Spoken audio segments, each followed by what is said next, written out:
Станати на нозе со 10 минути овации, струмичани ја поздравија џунглата на музичкото училиште Боро Џони од Струмица.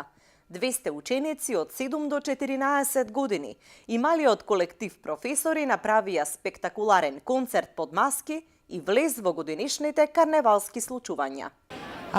Самиот факт дека 9-та година поред е, искуството ни кажува дека треба да работиме се повеќе и повеќе.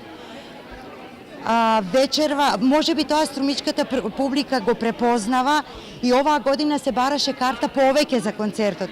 И затоа одлучивме да се одржат 2 представи оваа година. 3 до 4 месеци активна работа и многу труд им носат навредните музичари и европски признанија. Представниците на Европската асоциација на карневалски градови ги одликуваа со медал за нивната креативност.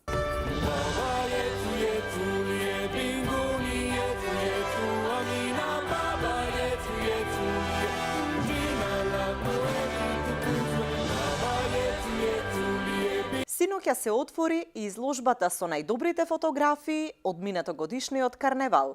Наградата за најдобра фотографија ја доби Ѓорги Личовски. Вечерва е големиот маскенбал на кој се избираат принцот и принцезата, кои утре ќе ја предводат кралската свита на големото карневалско дефиле.